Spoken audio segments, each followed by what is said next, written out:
Chapter 6.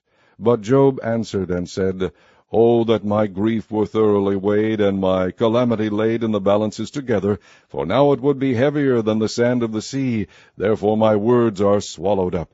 For the arrows of the Almighty are within me, the poison whereof drinketh up my spirit, the terrors of God do set themselves in array against me. Doth the wild ass bray when he hath grass, or loweth the ox over his fodder? Can that which is unsavory be eaten without salt, or is there any taste in the white of an egg? The things that my soul refused to touch are as my sorrowful meat. O that I might have my request, and that God would grant me the thing that I long for, even that it would please God to destroy me, that he would let loose his hand and cut me off. Then should I yet have comfort, yea, I would harden myself in sorrow. Let him not spare, for I have not concealed the words of the Holy One. What is my strength, that I should hope? And what is mine end, that I should prolong my life?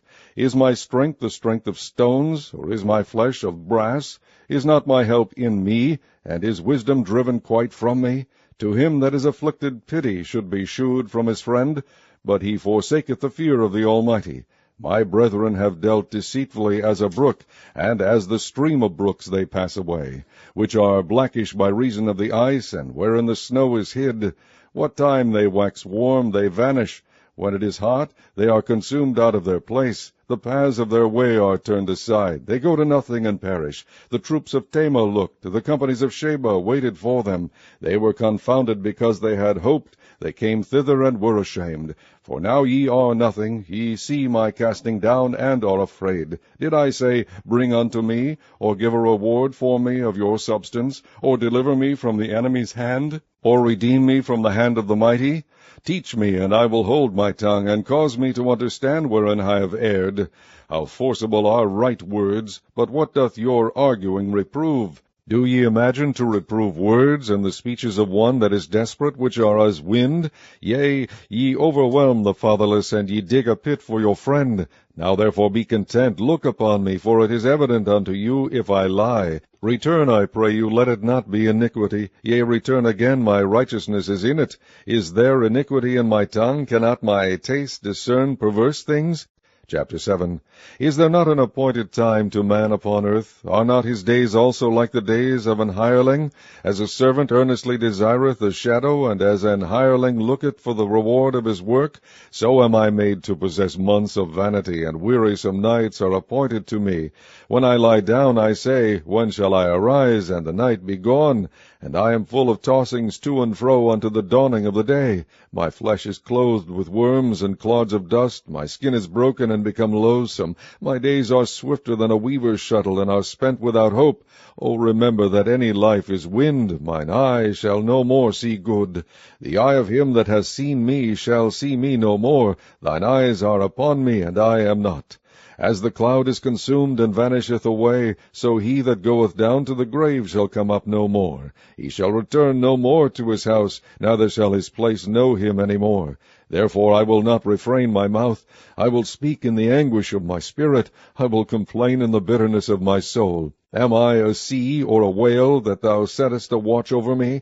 When I say, My bed shall comfort me, my couch shall ease my complaint, then thou scarest me with dreams, and terrifiest me through visions, so that my soul chooseth strangling and death rather than my life. I loathe it. I would not live alway. Let me alone, for my days are vanity. What is man, that thou shouldest magnify him, and that thou shouldest set thine heart upon him, and that thou shouldest visit him every morning, and try him every moment? How long wilt thou not depart from me, nor let me alone, till I swallow down my spittle? I have sinned. What shall I do unto thee, O thou preserver of men? Why hast thou set me as a mark against thee, so that I am a burden to myself? And why dost thou not pardon my transgression, and take away mine iniquity? For now shall I sleep in the dust, and thou shalt seek me in the morning, but I shall not be. Chapter 8. Then answered Bildad the Shuhite, and said, How long wilt thou speak these things, and how long shall the words of thy mouth be like a strong wind? Doth God pervert judgment, or doth the Almighty pervert justice? If thy children have sinned against him, and he have cast them away for their transgression, if thou wouldest seek unto God betimes, and make thy supplication to the Almighty, if thou wert pure and upright, surely now he would awake for thee, and make the habitation of thy righteousness prosperous. Though thy beginning was small, yet thy latter end should greatly increase. For inquire, I pray thee, of the former age, and prepare thyself to the search of their fathers. For we are but of yesterday, and know nothing, because our days upon earth are a shadow. Shall not they teach thee, and tell thee, and utter words out of their heart? Can the rush grow up without mire? Can the flag grow without water? Whilst it is yet in his greenness, and not cut down, it withereth before any other herb. So are the paths of all that forget God, and the hypocrite's hope shall perish, whose hope shall be cut off, and whose trust shall be a spider's web. He shall lean upon his house, but it shall not stand. He shall hold it fast, but it shall not endure. He is green before the sun, and his branch shooteth forth in his garden. His roots are wrapped about the heap, and seeth the place of stones. If he destroy him from his place, then it shall deny him, saying, I have not seen thee. Behold, this is the joy of his way, and out of the earth shall others grow. Behold, God will not cast away a perfect man, neither will he help the evildoers, till he fill thy mouth with laughing, and thy lips with rejoicing. They that hate thee shall be clothed with shame, and the dwelling place of the wicked shall come to naught. Chapter 9. Then Job answered and said, I know it is so of truth, but how should man be just with God? If he will contend with him, he cannot answer him 1 of 1,000. He is wise in heart, and mighty in strength, who hath hardened himself against him, and hath prospered, which removeth the mountains, and they know not, which overturneth them in his anger, which shaketh the earth out of her place, and the pillars thereof tremble, which commandeth the sun, and it riseth not, and sealeth up the stars, which alone spreadeth out the heavens, and treadeth upon the waves of the sea, which maketh Arcturus, Orion, and Pleiades, and the chambers of the south, which doeth great things past finding out, yea, and wonders without number. Lo, he goeth by me, and I see him not. He passeth on also, but I perceive him not. Behold, he taketh away. Who can hinder him? Who will say unto him, What doest thou? If God will not withdraw his anger, the proud helpers do stoop under him. How much less shall I answer him, and choose out my words to reason with him, whom though I were righteous, yet would I not answer, but I would make supplication to my judge. If I had called, and he had answered me, yet would I not believe that he had hearkened unto my voice. For he breaketh me with a tempest, and multiplieth my wounds without cause.